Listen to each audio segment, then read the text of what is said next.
रुको, हेलमेट नहीं है, तुरंत रुको। लेकिन मुझे जल्दी है अफसर। कानून जानते हो, चालान कटेगा। कागजात दिखाओ, सभी जरूरी काम है। बहाना नहीं चलेगा। इधर आओ। कई बार वे देश के अंदर वर्दी पहनकर खड़े होते हैं। नहीं, मुझे छोड़ दो। उसने अपने लोगों को आदेश दिया कि महिला को जरूर मदद करो। चलो अंदर बैठो। इतनी जल्दी क्यों है? कहीं भाग तो नहीं रही हो? पहचान बताओ सही से, शक है मुझे। चुप क्यों हो? जवाब दो, बोलो, वरना मुश्किल होगी। बारिश के बाद की सड़क पर धूल और कीचड़ दोनों मिले हुए थे। सुबह का समय था, लेकिन शहर की रफ्तार पहले से ही तेज हो चुकी थी। गाड़ियों की आवाज, हॉर्न की चीख और लोगों की बेचैनी, सब कुछ रोज जैसा ही था। इसी सड़क पर कुछ पुलिस वाले बीच रास्ते में खड़े थे, वर्दी पहने हुए, लेकिन आंखों में कानून नहीं, सत्ता का नशा था। उनकी नजर हर गुजरने वाले पर नहीं, सिर्फ उस पर थी जिससे कुछ निकाला जा सके। एक बूढ़ा आदमी कांपते हाथों से मोटरसाइकिल चला रहा था। सिर पर सफेद बाल, चेहरे पर मेहनत की लकीरें और आंखों में डर। पुलिस ने उसे इशारे से रोका। वो तुरंत बाइक साइड में लगाकर उतर गया। उसकी आवाज में विनती थी।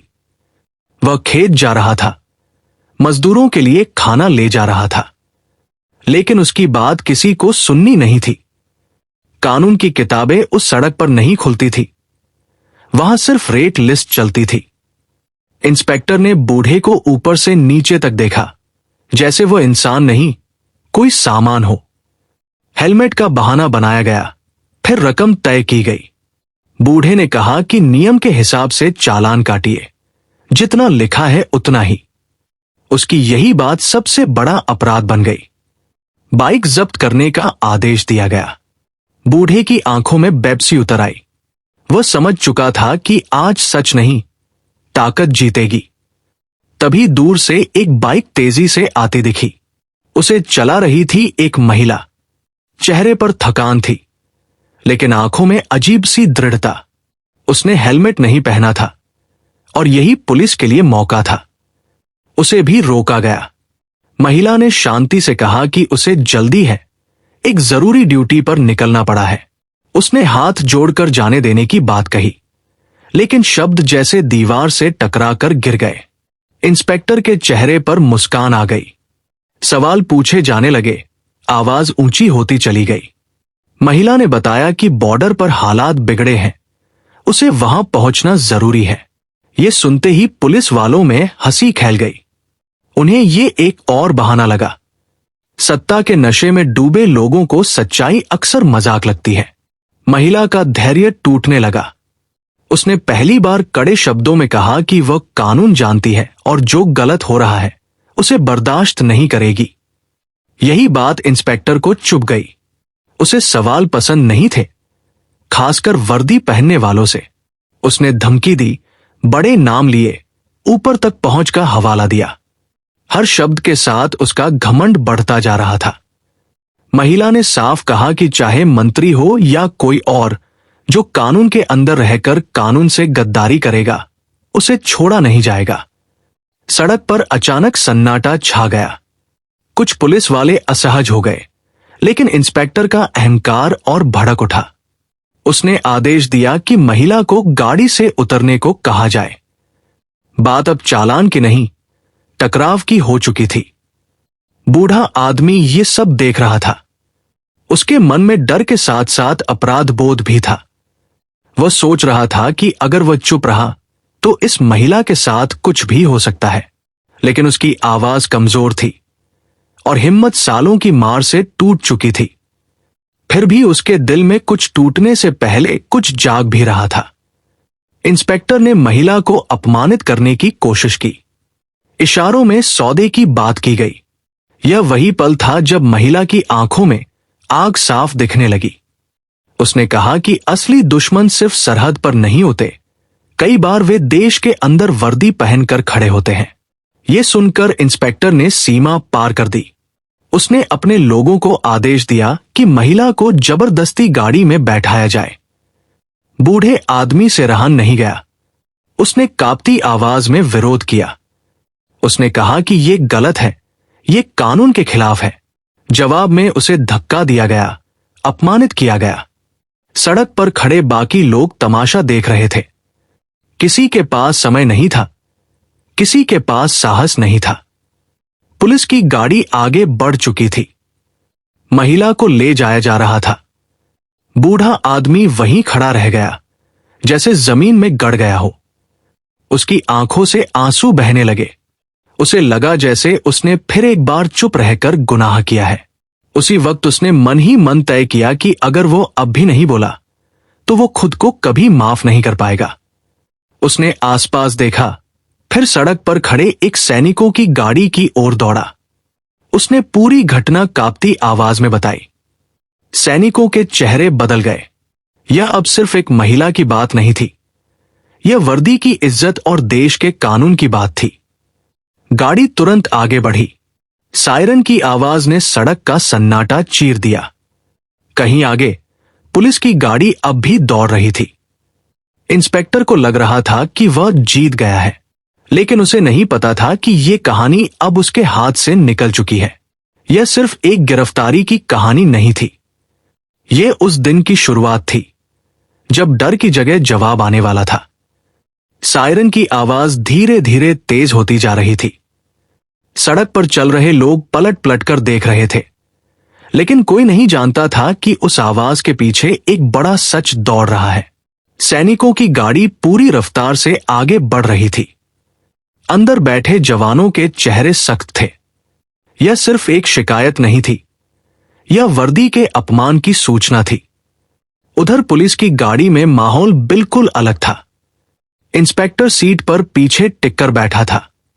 उसके चेहरे पर संतोष था, जैसे उसने कोई बड़ा शिकार पकड़ लिया हो। महिला खामोशी से सामने देख रही थी।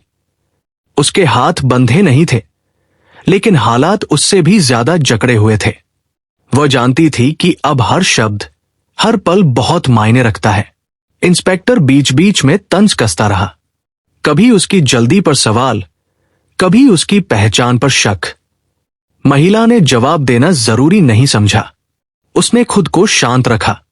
वह जानती थी कि गुस्सा अभी नहीं, सही वक्त पर काम आएगा। उसे भरोसा था कि सच्चाई देर से सही, लेकिन पहुंचती जरूर है। गाड़ी मंत्री के बंगले की तरफ बढ़ रही थी। ऊंची दीवारें, बड़े गेट और चारों तरफ सुरक्षा। यह वही जगह थी जहां फैसले जनता के हक में नहीं, अपने फायदे में लिए जाते थे। इंस्पेक्टर ने गाड़ी रुकवाई और गर्व से नीचे उतरा, जैसे ये उसकी जीत की जमीन हो। महिला को उतारते वक्त पुलिस वालों का व्यवहार बदला नहीं। उनमें डर नहीं था, सिर्फ आदत थी, गलत करने की आदत। अंदर से फोन आया। मंत्री को बताया गया कि मामला आ गया है। उधर से हंसी की आवाज आई। ये हंसी किसी मजाक की नहीं थी, ये सिस्टम के सड़ जाने की आवाज थी। महिला ने पहली बार गहरी सांस ली। उसने चारों तरफ देखा। यही वो जगह थी जहां आज एक सच टकराने वाला था। उसने खुद से कहा कि अगर आज वह झुकी तो कल कोई और झुकेगा, और फिर झुकने का सिलसिला कभी खत्म नहीं होगा। दूसरी तरफ सैनिकों की गाड़ी अब ज्यादा दूर नहीं थी। रास्ते में फोन कॉल हो चुके थे, ऊपर तक बात पहुंच चुकी थी। यह कोई आम नागरिक नहीं थी। यह जानकारी धीरे धीरे फैल रही थी कि जिसे उठाया गया है वह देश की रक्षा से जुड़ी हुई है। लेकिन इंस्पेक्टर और उसके लोग अभी भी अंधेरे में थे। मंत्री के बंगले के अंदर माहौल आरामदायक था। ठंडी हवा, महंगी कुर्सियां और सत्ता की गर्मी। मंत्री ने महिला को देखा और हल्की मुस्कान दी। उसके लिए यह नया नहीं था। उसे लगता था कि हर इंसान बिकाऊ है, बस कीमत अलग होती है। उसने वही पुरानी भाषा इस्तेमाल की, समझौते की, इनाम की और खामोशी की। महिला ने उसकी बात पूरी होने दी, फिर बहुत शांत आवाज में कहा कि वह यहां किसी सौदे के लिए नहीं आई है, वो कानून की बात करने आई है। यह सुनते ही कमरे का माहौल बदल गया। मंत्री का चेहरा सख्त हो गया। उसे ऐसी भाषा की आदत नहीं थी। इंस्पेक्टर ने बीच में बोलने की कोशिश की, लेकिन मंत्री ने उसे चुप करा दिया। उसने महिला से पूछा कि आखिर वह चाहती क्या है। महिला ने कहा, सिर्फ इतना कि जो गलत कर रहा है उसे जवाब देना होगा, चाहे वो वर्दी में हो या कुर्सी पर। यह बात मंत्री को सीधी चुनौती लगी। उसने धमकी दी। उसने कहा कि वह चाहे तो सब कुछ दबा सकता है। नाम लिए गए, ताकत गिनाई गई, लेकिन महिला की आंखों में डर नहीं था, वहां सिर्फ दृढ़ निश्चय था। उसने कहा कि ताकत का असली मतलब वही होता है जो देश के लिए खड़ा हो। बाहर गाड़ियों की आवाज सुनाई देने लगी। मंत्री को लगा कि शायद कोई और मेहमान आया है। तभी दरवाजे पर दस्तक हुई। माहौल अचानक भारी हो गया। इंस्पेक्टर बेचैन होने लगा। उसे पहली बार एहसास हुआ कि शायद मामला हाथ से निकल रहा है। दरवाजा खुला। सामने सैनिक खड़े थे। उनके साथ जिला प्रशासन के लोग भी थे। ये कोई औपचारिक मुलाकात नहीं थी, ये एक जवाब था। मंत्री की आवाज लड़खड़ाई। उसने सवाल किया कि ये सब क्या है। जवाब शांत था लेकिन मजबूत। जांच शुरू हो चुकी है। महिला अब चुप नहीं थी। उसने अपनी पहचान बताई। उसने कहा कि वह सिर्फ एक व्यक्ति नहीं, एक जिम्मेदारी है। उस जिम्मेदारी का अपमान हुआ है और अब इसका हिसाब होगा। मंत्री की कुर्सी जैसे अचानक छोटी हो गई। इंस्पेक्टर का पसीना साफ दिख रहा था। उसे समझ आ गया कि जिस सिस्टम पर वो घमंड कर रहा था, वही सिस्टम अब उसके खिलाफ खड़ा हो रहा है। सैनिकों की मौजूदगी ने सारे समीकरण बदल दिए थे। मंत्री ने आखिरी कोशिश की। उसने राजनीति की भाषा बोली, लेकिन अब देर हो चुकी थी। बाहर मीडिया की हलचल शुरू हो चुकी थी। सवाल पूछे जाने वाले थे। जवाब देने का वक्त आ चुका था। महिला ने सिर्फ इतना कहा कि यह लड़ाई किसी एक की नहीं है, यह उस हर इंसान की है जो रोज चुप रहता है। आज चुप्पी टूटी है और अब पीछे हटने का कोई रास्ता नहीं है। कहानी अब नए मोड़ पर थी। यह सिर्फ गिरफ्तारी की तैयारी नहीं थी, यह एक सिस्टम के बेनकाब होने की शुरुआत थी और यह शुरुआत अब रोकी नहीं जा सकती थी। मंत्री के बंगले के बाहर अब शांति नहीं थी। वहां हलचल थी, फुसफुसाहट थी और डर भी था। कैमरों की लाइटें जल चुकी थी। सुरक्षा कर्मी इधर उधर भाग रहे थे। जिस जगह पर हर दिन सत्ता आराम करती थी, उसी जगह पर आज सवाल खड़े हो चुके थे। मंत्री के चेहरे पर पहली बार आत्मविश्वास नहीं, घबराहट साफ दिख रही थी। जिला प्रशासन ने औपचारिक शब्दों में स्थिति स्पष्ट की। जांच शुरू हो चुकी थी और किसी को भी विशेष छूट नहीं मिलने वाली थी। मंत्री ने हंसने की कोशिश की, लेकिन आवाज साथ नहीं दे रही थी। उसने कहा कि यह सब एक गलतफहमी है और वह सब साफ कर देगा, लेकिन अब उसकी बातों में वजन नहीं बचा था। महिला शांत खड़ी थी। उसके चेहरे पर न जीत का गर्व था, न बदले की खुशी। वहां सिर्फ जिम्मेदारी थी।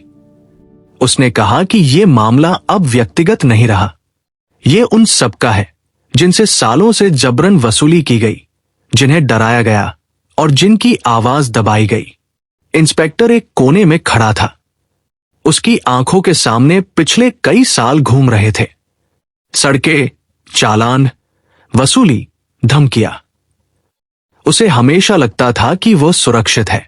ऊपर तक पहुंच होने का नशा उसे अंधा कर चुका था। आज पहली बार उसे एहसास हुआ कि ऊपर भी कानून होता है। प्रशासन ने मंत्री को औपचारिक हिरासत में लेने की बात कही। शब्द भले ही नरम थे, लेकिन अर्थ कठोर था। मंत्री ने विरोध किया। उसने कहा कि वह चुना हुआ प्रतिनिधि है।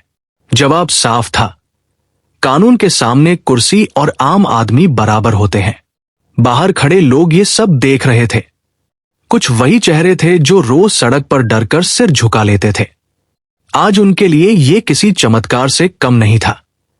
बूढ़ा आदमी भी भीड़ में खड़ा था। उसकी आंखों में आंसू थे, लेकिन आज वे कमजोरी के नहीं थे। मीडिया ने सवाल पूछने शुरू कर दिए। सवाल सीधे थे, तीखे थे। मंत्री के पास घुमाने के लिए शब्द नहीं थे। हर सवाल उसके बनाए झूठ के एक एक परत को उतार रहा था। इंस्पेक्टर और उसके साथियों के नाम भी सामने आने लगे। महिला ने पहली बार जनता की तरफ देखा। उसने कहा कि देश सिर्फ सरहद पर नहीं बचाया जाता, देश तब भी बचाया जाता है जब अंदर के दुश्मनों को रोका जाए। उसकी आवाज में नारा नहीं था, सच्चाई थी, और वही सबसे भारी पड़ रही थी। इंस्पेक्टर से पूछताछ शुरू हुई। उसने पहले चुप्पी साधी, फिर दोष दूसरों पर डालने की कोशिश की, लेकिन सबूत उसके खिलाफ थे। कॉल रिकॉर्ड, शिकायतें, वीडियो, सब सामने थे। उसका घमंड अब बोझ बन चुका था। मंत्री की हालत और बिगड़ती जा रही थी। उसे अब समझ आ रहा था कि यह मामला दबने वाला नहीं है। उसने महिला की तरफ देखा, जैसे आखिरी उम्मीद वही हो, लेकिन महिला की नजरों में कोई सौदा नहीं था। वहां सिर्फ कानून था। प्रशासन ने मंत्री को लेकर जाने का आदेश दिया। हथकड़ी लगाने का वक्त आ गया था। कैमरे चालू थे। यह कोई साधारण पल नहीं था। यह वही पल था जिसे लोग सालों से देखना चाहते थे। सत्ता का झुकना। हथकड़ी लगते ही मंत्री का चेहरा उतर गया। उसका पूरा साम्राज्य कुछ सेकंड में ढह गया। वह जो खुद को अजय समझता था, आज कानून के साथ चल रहा था, बिना भाषण, बिना मंच। इंस्पेक्टर को भी हिरासत में लिया गया। उसकी वर्दी उतारी नहीं गई, लेकिन उसका असर खत्म हो चुका था। उसे एहसास हो गया था कि वर्दी सम्मान के लिए होती है, डर के लिए नहीं। महिला ने सैनिकों से कहा कि किसी के साथ बदसलूकी नहीं होनी चाहिए।